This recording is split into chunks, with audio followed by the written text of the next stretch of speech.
Welcome back to the Daily Drum on WHUR and Sirius XM Channel 141. This is the Insight segment. I'm Harold Fisher. We're diving into a major shakeup from the U.S. Department of Education under a new definition of professional degree. Key graduate programs like nursing, social work, counseling, physical therapy, and accounting are being reclassified as mere graduate degrees rather than professional. That means starting July of next year, students pursuing those fields will face much tighter federal loan caps, potentially Mhm. cutting off the financial support many depend on to enter essential professions.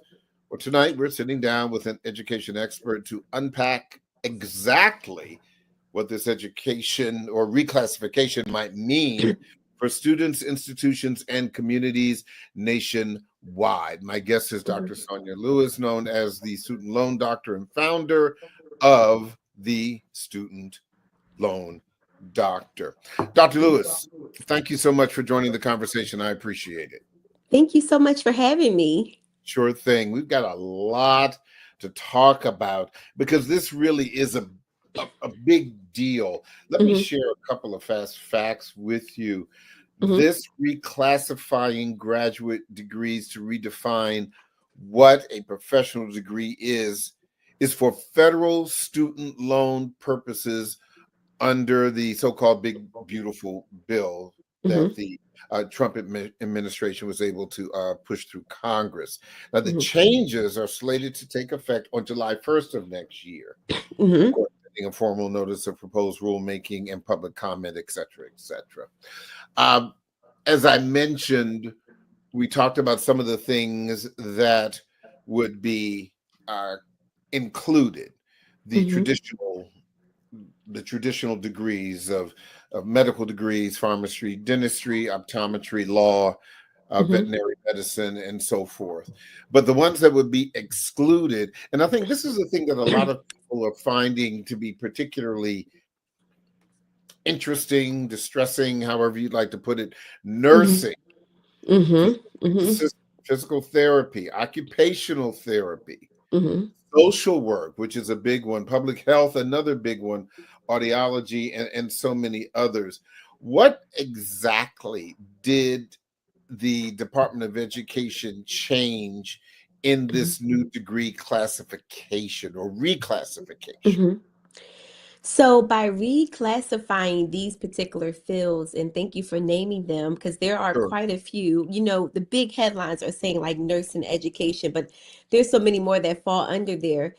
This is a big deal because prior to that, you could borrow 200,000 plus to pursue a graduate level degree in these fields, which is really imperative to some of these fields, depending on how far you want to advance your career. Now, with the reclassification, it caps the borrowing limit at $100,000. Now, I know that sounds like a lot of money. The problem here is that it's technically not. When we look at the cost of education for certain graduate studies, master's, doctoral level in these fields, it's going to really take you into the $200,000-300,000 range, depending on what you study and depending on your income. Would be feasible for you to make that repayment. The administration argued that they had to make this change because what they said they wanted to do was attempt to level set the borrowing versus the return on investment. So the challenge here is that for years the borrowing limits have been really, really high, and that there's been no oversight, if you will, on if people that are borrowing, let's say 250,000, are making an income to sustain repayment on this. The challenge here, because I did a lot of research preparing for this interview as well, is that there are no exact like default rates or rates that the administration could have shared to really back up what they're doing. And so the American people have a right to be upset because when you say something and make a claim such as um, we don't know what the return on investment is in terms of income and paying back loans, you really would, if I was in this administration, you would want to show the American people what the default rates are And why is this important to make this change for the fiscal health of our country? So and let's just call a spade a spade. Unless I'm missing something, this Mhm. really has nothing to do with the actual professional practice. This is about money. Right. So the profession, let's back up. Why are the professions feeling very targeted? Well, these changes directly affect fields experiencing already a shortage: nursing, teaching, mental health, social work. There's already a work shortage there. And so reducing access to federal monies in terms of the graduate level is really going to make it harder to recruit and retain people in these professions, which is going to affect a lot of our communities. And so when you have a shortage of nurses, this puts a strain on the healthcare system, for example. So professions are saying, hey, if you cut this access to funding off, we're not able to get competitive students to go into this tract. Mm.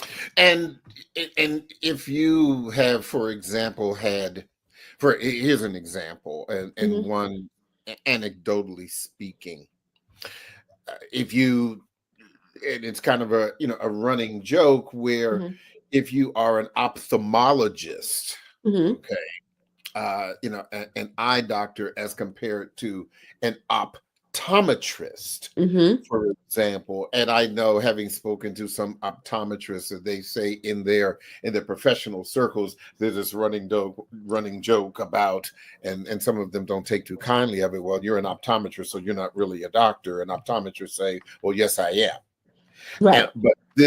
but again, this is not necessarily about that. Just like physical therapists, you could have a doctorate in physical therapy, but for them to declassify this again, this really is about money. Hmm. And I would add that for HBCUs, for Right. example, that have medical schools. Yeah.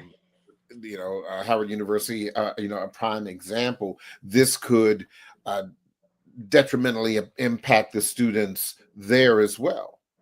Yeah, so historically speaking, students that enter these helping professions come from working class families. They are attending HBCUs. They're people of color. They're first generation students. These students are already facing financial barriers going into college, and sometimes they are really the first to navigate this process at all. And so the federal student loan system is heavily relied on because we know that grants get slimmer with time. Scholarships sometimes become very diluted as to who can get them, and the requirements thereof. And then when you talk about an inner city student competing with a student from a more suburban area, even their GPAs are weighted different, right? And so the challenge here, when we say, well, they should get more scholarships, well, we know that all scholarship criteria isn't created equal there. And so tightening the borrowing limits, which kind of gave everyone a fair playing field without addressing the root causes of higher tuition, because that's what this really comes down to as well. The question is going to be, Harold, like, what is the response going to be from institutions as a result of this policy change? Because now that the administration, and I also want to put out to the American people that what is being done today can be undone in another administration. So there's a Hmm. little silver lining there. But I think it's going to require colleges and universities to take a look at what they're charging at these graduate level programs. And it's going to really force the community to say, hey, what is your response to this? Because the cost of education is outrageous in comparison to other countries. And there is no regulation there. So the higher education field, let's just say there for a second, is $1 trillion industry. And the problem here is that we've never, and when I say we, America really has never looked closely at why does this college charge $100,000 for this degree, but the college down the street charges $40,000 for this degree, and we're going for the same jobs. So I think that there's going to be some pushback there as terms of institutions as well. And one of the things that you spoke about really at the top of this conversation, when you're talking about borrowing, and you said, Mm-hmm. well, $100,000 may not seem, in the grand scheme of things, a lot for a graduate and or professional degree, but Mm-hmm. the reality is Mm-hmm. that the average cost Mm-hmm. of an undergraduate degree for 4 years Mm-hmm. at a state college or state Mm-hmm. university is going to run you Mm-hmm. $124,000. For private Mm-hmm. university, depending on where you go, it could cost you much, much more. Yeah. So, $100,000, yeah, that even for undergrad school, um, Oh, getting a $100,000 loan, yeah. that's not going to cover it all.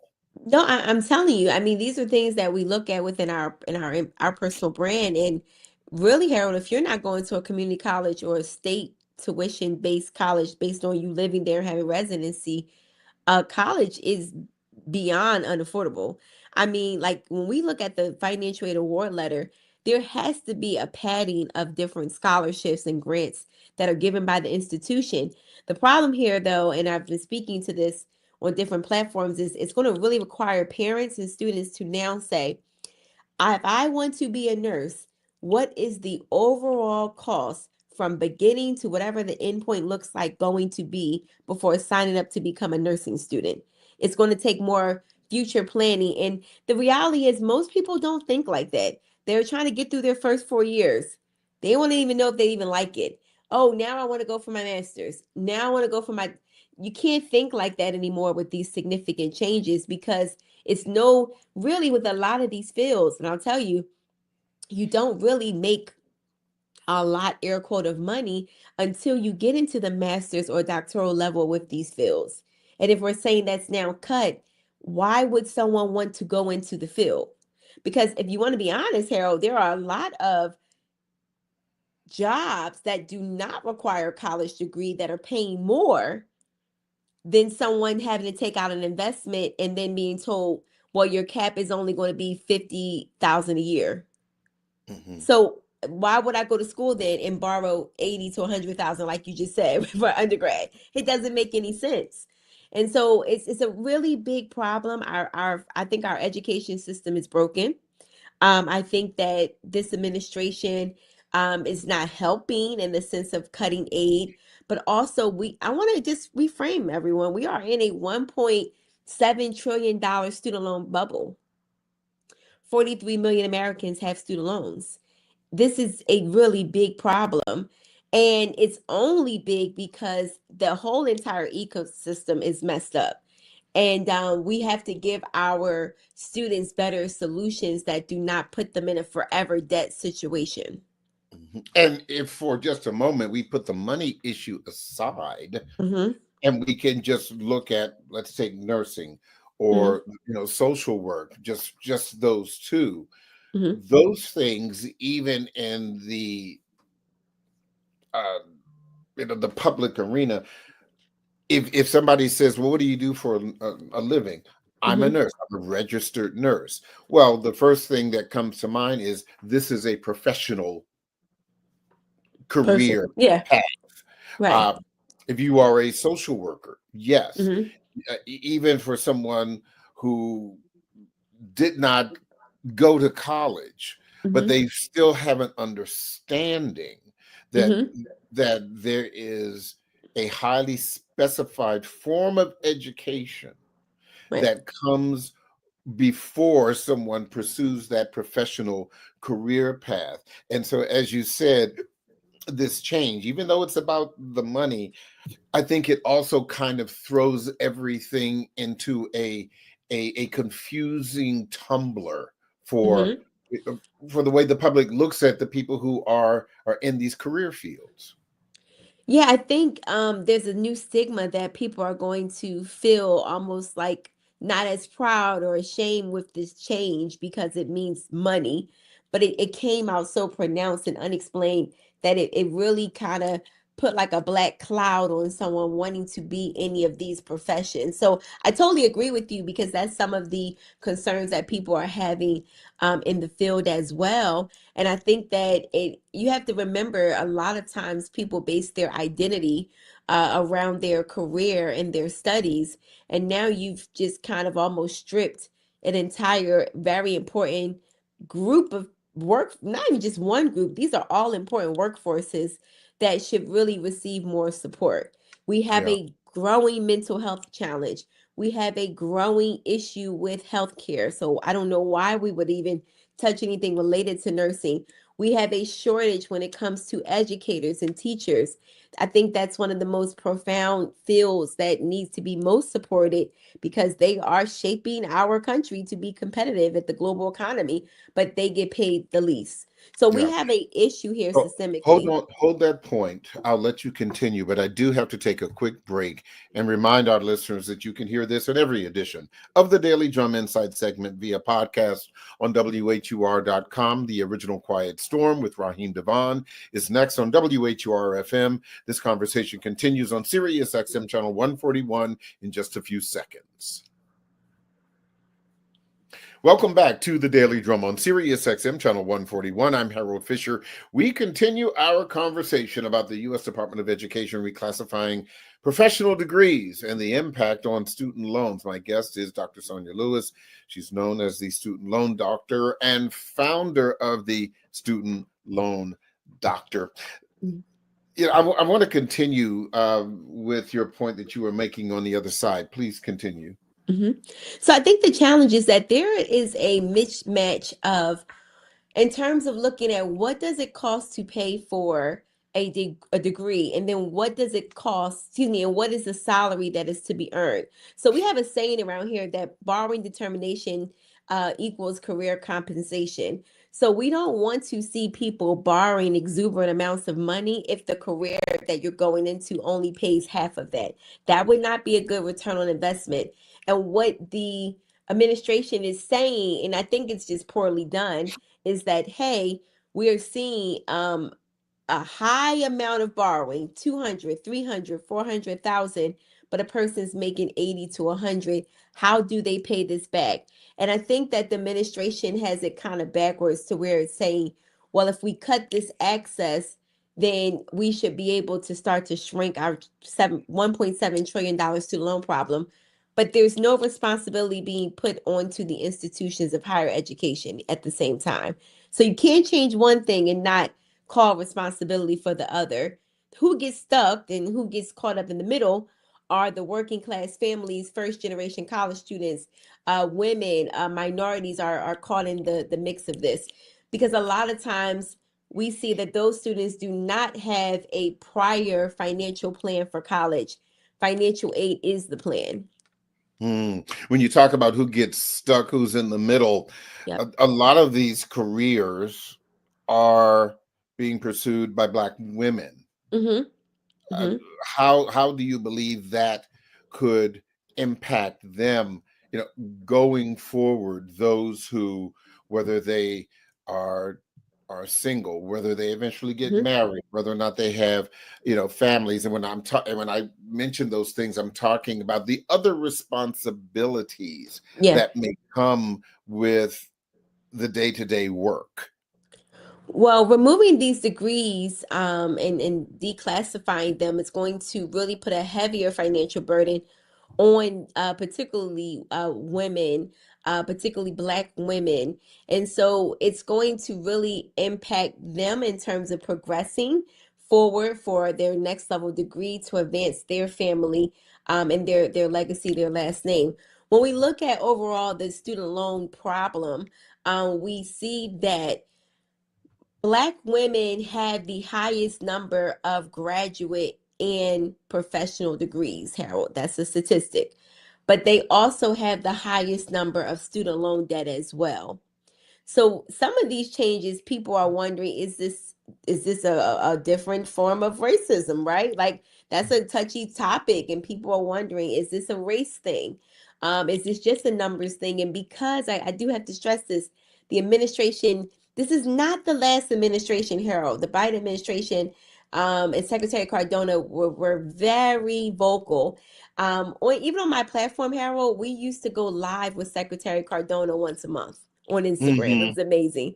He would love to come and tell us what was happening in the administration. This administration, you're not getting that.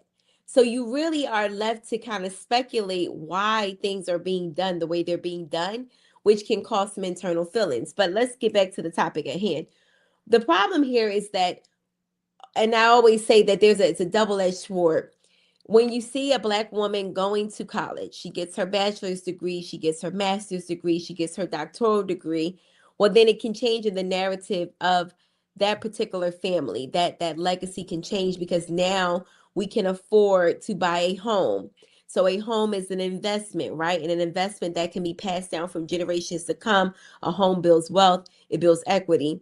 The problem, though, Harold, that we see is that this same woman is now having, because there's no other financial things in place, is having to borrow more than her counterpart. When you go to purchase a home, a lot of people don't know this, but when you go to purchase a home, that student loan debt is considered in the debt to income ratio of a home purchase. And so Hmm. what we see here is that, let's say this woman is going to, she wants to purchase a $400,000 home, but on paper, her student loan debt, if not properly calculated by a certain lender, they will say, "Oh no, you're only able to afford a home of 250,000. Why is this important? Big picture." Well, then the woman who does make the salary, and if it was classified properly by the mortgage lender, could live in the same neighborhood as her counterpart.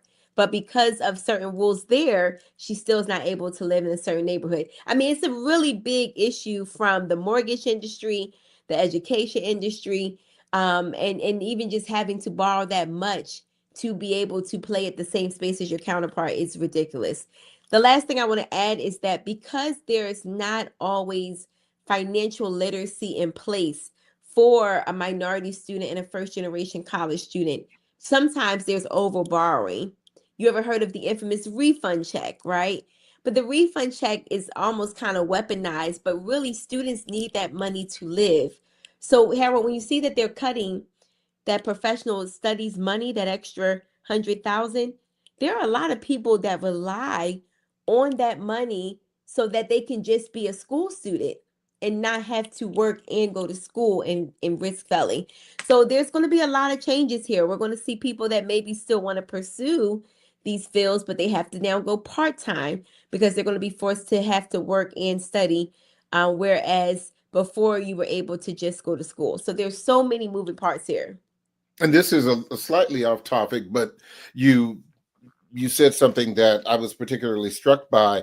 Even for those degrees that will remain at this point categorized as professional, and again, you can talk to just about any physician, anybody with an MD, where they will say, "Yeah, you could be you're a great physician," but many physicians are not necessarily the best business people, and so Right. so often, those physicians who are still working to repay back those loans, sometimes get themselves in trouble because even as they hang out their shingle, so to speak, that they Mm-hmm. still have to manage the business, not only to make a living but to pay back those loans. I do want to talk a little bit, um, or a lot actually, about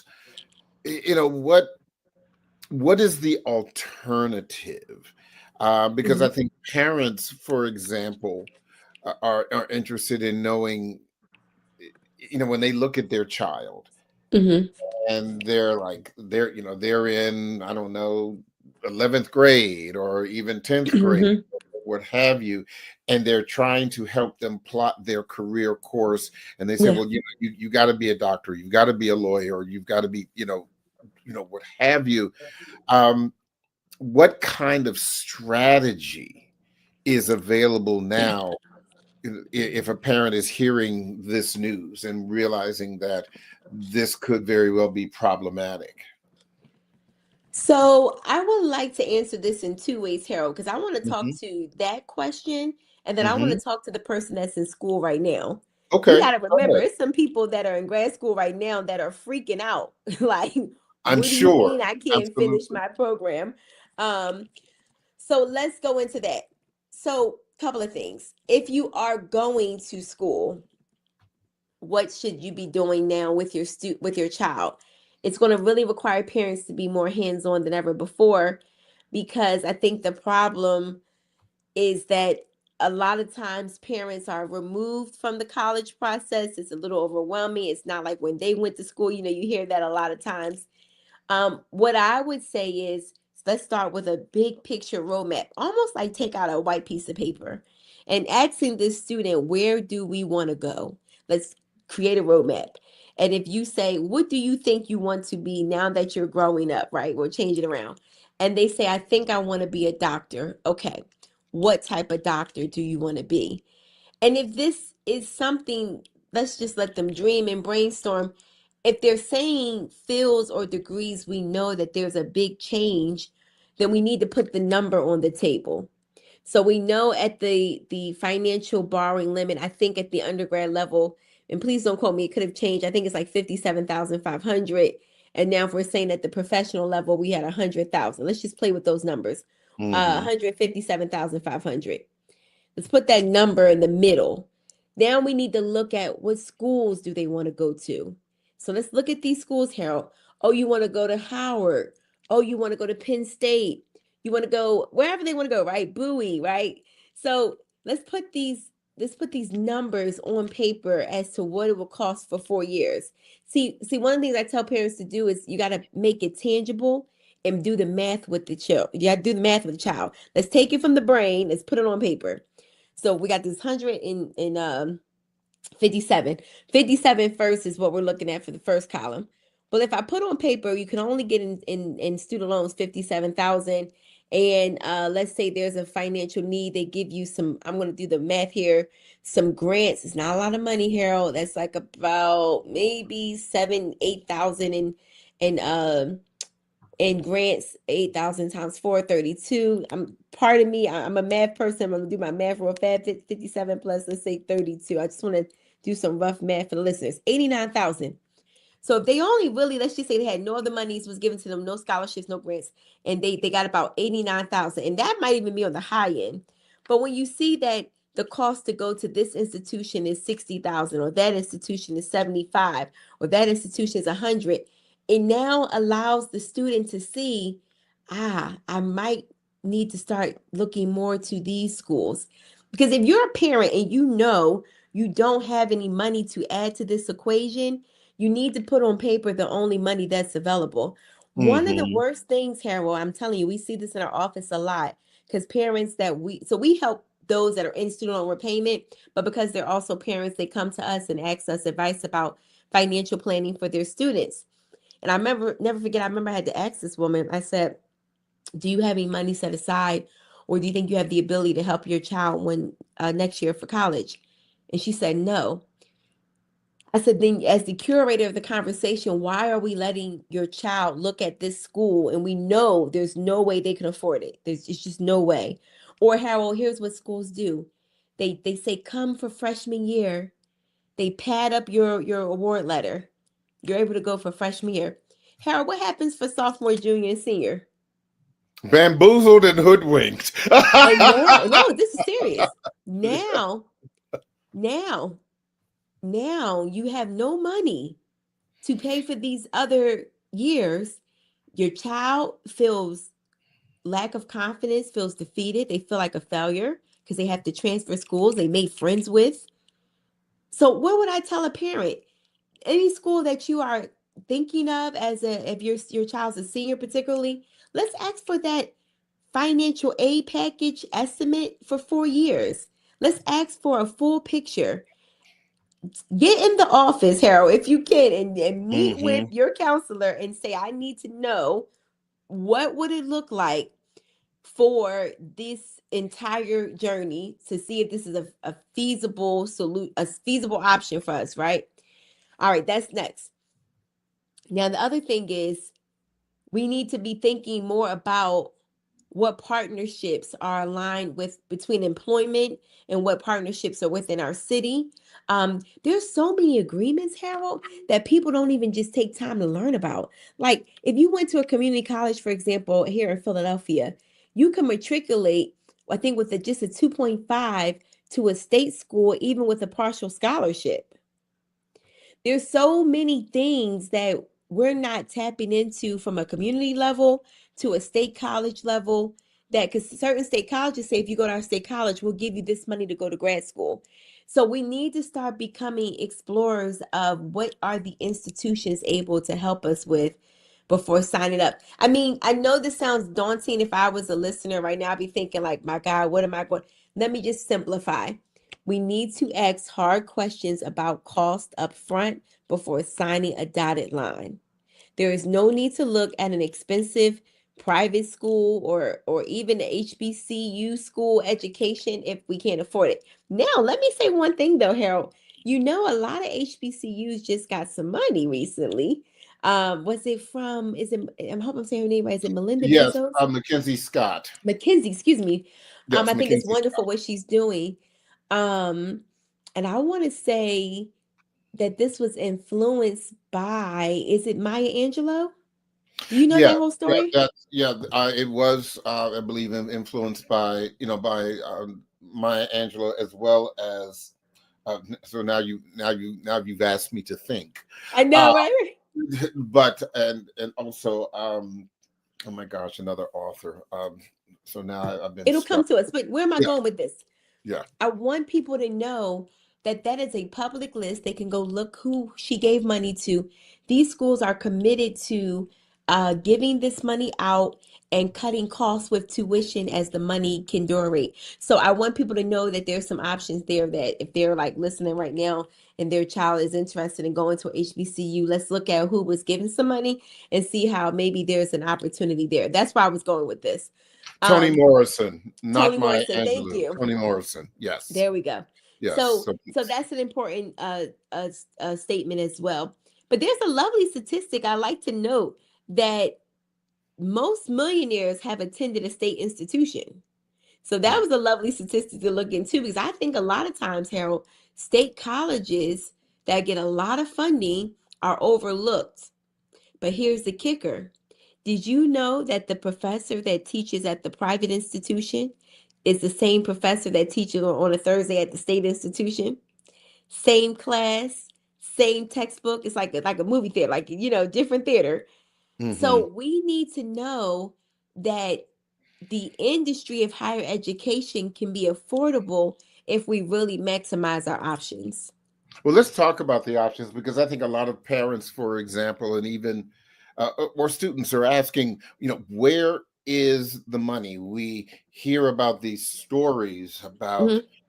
people applying for money, and some of the requirements are particularly unique and colorful in that a the girl who just gets a scholarship because she decided to wear red once a week for her last senior year, Yeah. or there are all kinds of these bizarre requirements and money coming from everywhere, air quotes.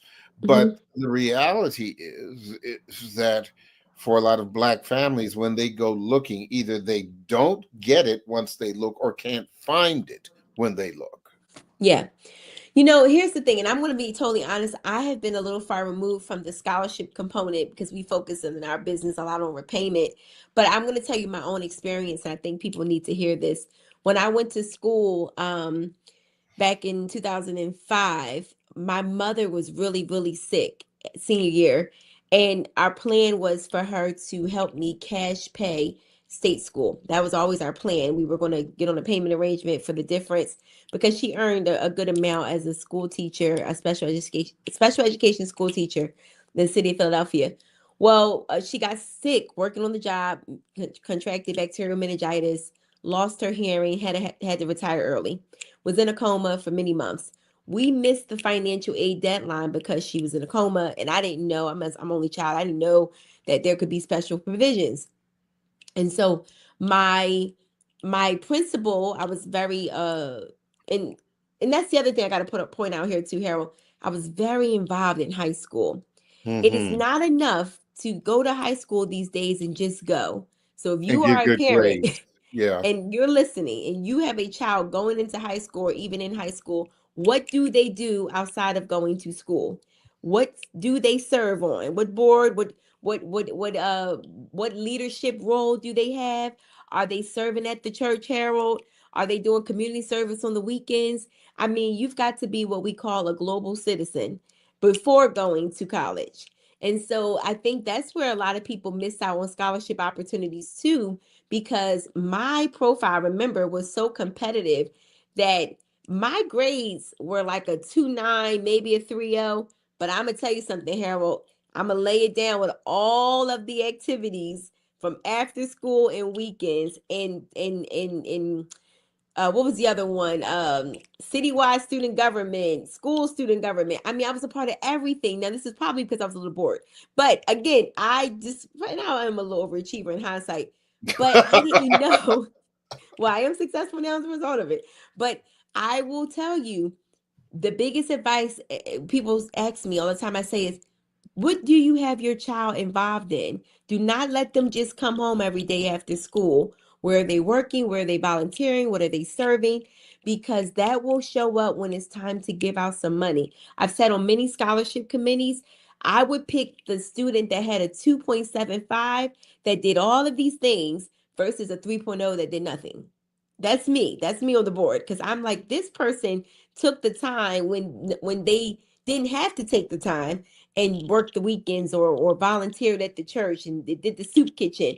So if you're listening, you need to ask yourself, what does my student do? How do they contribute to society outside of going to school? That's number one.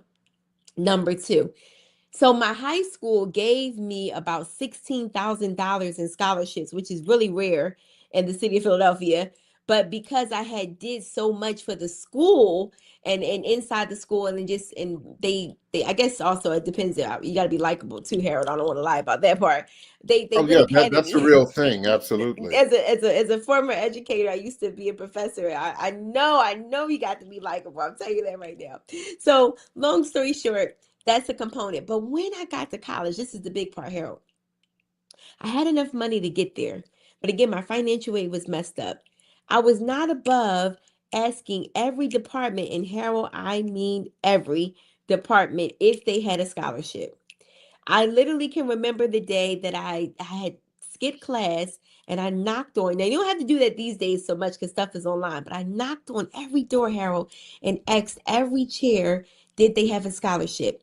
And that got me some money. But I knocked on one door in particular, and the door, who knew it at the time? I did not know, gave me a full ride to that institution.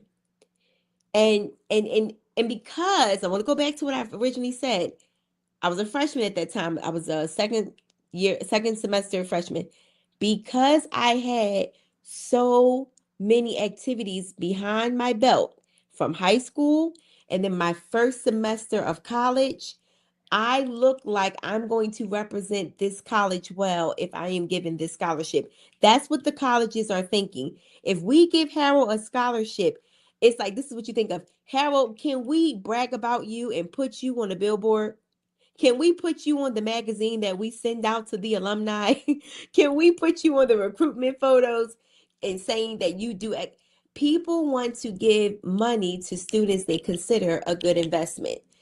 So, Mhm. Harold, I'm not answering your direct question because I don't have any resources at my fingertips, but I'm telling you what makes a good scholarship candidate. Even if your grades are so-so, is your activity high to compensate? It is no longer you can just be a 3.5 student and go home. You've got to be doing other activities that advance your community, in my opinion, to be competitive for scholarships.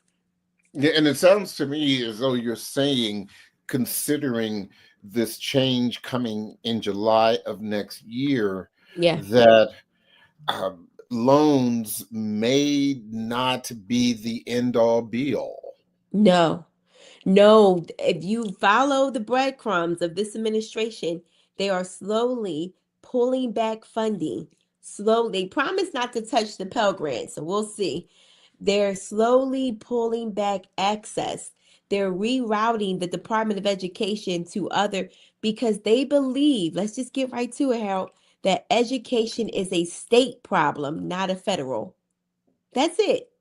So they don't, this administration does not want to be involved with education at any form or facet. They said they think that is a state to state level. You ever heard of something like the Civil War? Okay. Mm. This is a problem, Harold, because we This is about know you're saying this is a states' rights conversation that they're trying to have. every state is not created equal. There are some states that really prioritize education over others. So wherever your taxes go at a state level, they're going to have to now be more scrutinized with these changes at a federal level if we don't get another administration that's different in office. And that's Mm. just the reality of it. Yeah. So any final thoughts or a final message for those who are looking at this Mhm. upcoming change and pulling their hair out and wondering, what am I going to do?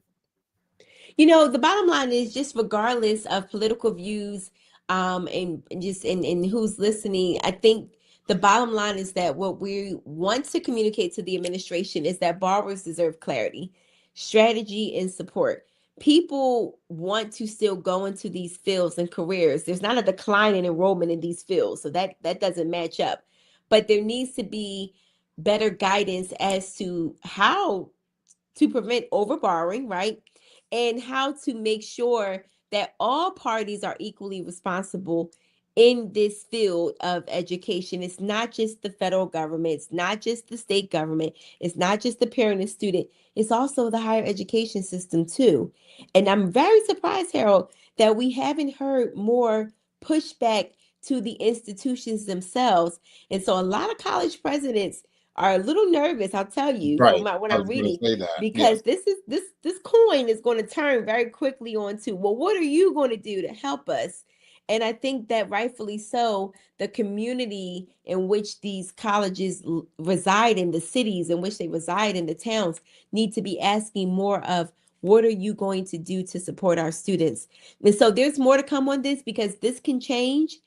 We don't know if this is set in stone as of yet, but there are a lot of big organizations, professional organizations, that are taking a pitchfork to this cause. Yeah. I think this is a good place to end this conversation. Dr. Sonia Lewis, founder of the Student Loan Doctor, thank you so much. I really appreciate your insight, and it's definitely giving our listeners something to think about. Thank you, Harold. You're welcome. That is the Daily Drum for this Tuesday, December 2nd. I'm Harold Fisher. Good night.